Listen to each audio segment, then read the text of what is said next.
एक तरफ ईशा ने न्यूज़पेपर में पढ़ लिया है कि उसका प्यार, उसका सूरज अब एक बहुत बड़ा आईएएस ऑफिसर बनकर इंदौर लौट आया है। ईशा की खुशी का कोई ठिकाना नहीं है। लेकिन दोस्तों, कहानी में असली ट्विस्ट तो तब आता है जब हमें पता चलता है कि सूरज के दिल में ईशा के लिए प्यार नहीं, बल्कि एक बहुत बड़ी गलतफहमी पैदा हो चुकी है। और इस गलतफहमी को समझने के लिए हमें कहानी में एक दिन पीछे जाना पड़ेगा। जब सूरज पहली बार आईएएस बनकर इंदौर लौट रहा था, तो रास्ते में एक स्कूल के बाहर वो देखता है कि कुछ लड़के एक छोटी सी बच्ची को तंग कर रहे हैं। सूरज तुरंत अपनी गाड़ी से उतरता है, उन लड़कों को भगाता है और उस बच्ची को बचाता है। सूरज उस बच्ची से बहुत प्यार से पूछता है, बेटा, तुम यहाँ अकेले क्या कर रही हो? अगर तुम्हें कहीं जाना है तो मैं छोड़ देता हूँ। बच्ची मासूमियत से कहती है कि वो अपने पापा का इंतजार कर रही है। सूरज मुस्कुराकर पूछता है, कौन है तुम्हारे पापा?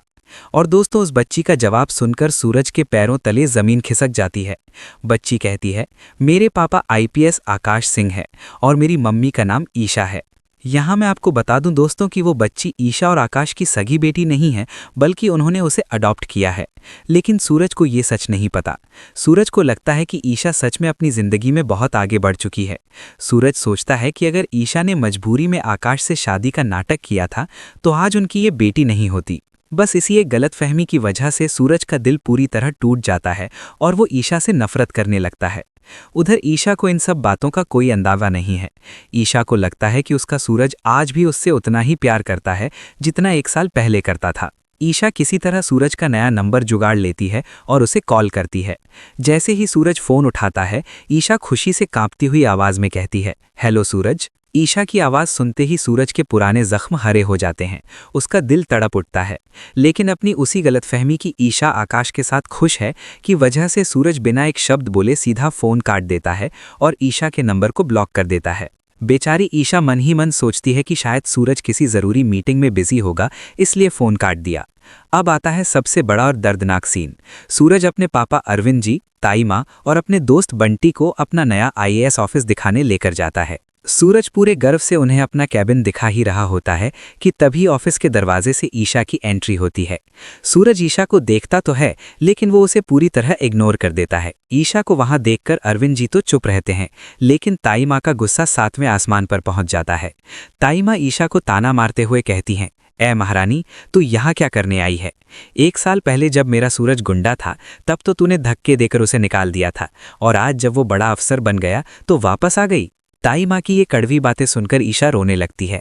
तभी बंटी बीच में बोल पड़ता है, अरे ताई माँ, आप क्या कह रही हैं? ईशा भाभी तो पूरे 1 साल से भगवान से मन्नत मांग रही थी कि सूरज भैया आईएएस बन जाएं। बंटी की बात सुनकर सूरज एक पल के लिए हैरान तो होता है, लेकिन फिर उसे वो बच्ची याद आ जाती है। अपनी उस बेटी वाली गलतफहमी के कारण सूरज का दिल पत्थर बन जाता है। सूरज ईशा की तरफ देखने के बजाय गुस्से में अपने असिस्टेंट को जोर से डांटता है, तुम लोग ड्यूटी क्या कर रहे हो? किसी को भी अंदर आने की इजाजत कैसे दे दी? दोस्तों, सूरज के मुंह से ऐसे शब्द सुनकर ईशा को इतना बड़ा सदमा लगता है कि उसे यकीन नहीं होता कि ये वही सूरज है जो कभी उस पर जान छिड़कता था। सूरज ने उसे पहचानने से भी इनकार कर दिया। तभी ऑफिस में आईपीएस आकाश धड़कता हुआ अंदर आता है। प्रोटोकॉल के हिसाब से आकाश पहले तो गुस्से में आईएएस सूरज को सल्यूट मारता है और फिर गुस्से में सॉरी कहते हुए बोलता है, सॉरी सर, मेरी पत्नी गलती से यहाँ आ गई थी, मैं क्षमा चाहता हूँ। ये कहकर आकाश ईशा का हाथ जोर से पकड़ता है और उसे जबरदस्ती घसीटते हुए वहां से ले जाने लगता है। जाते जाते ईशा दर्द भरी नजरों से सिर्फ सूरज कहती रह जाती है। उधर खड़ा सूरज अंदर ही अंदर तड़प रहा होता है। वो अपनी भावनाओं को कंट्रोल करने की पूरी कोशिश करता है कि आखिर ईशा ऐसा क्यों कर रही है। दोस्तों, अब देखना काफ़ी ज़्यादा इंटरेस्टिंग होगा कि सूरज और ईशा के बीच की ये भयानक गलतफहमी आखिर कैसे दूर होगी।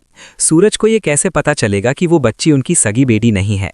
मुझे तो पर्सनली लगता है कि अब बंटी ही किसी तरह सूरज को पूरा सच बताएगा कि ईशा भाभी आज भी उससे उतना ही प्यार करती हैं, और ये भी बताएगा कि ईशा ने उसके आईएएस बनने के लिए भगवान के सामने कितनी मन्नतें मांगी हैं।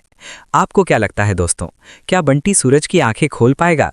हमें कमेंट सेक्शन में अपनी राय ज़रूर बताइए।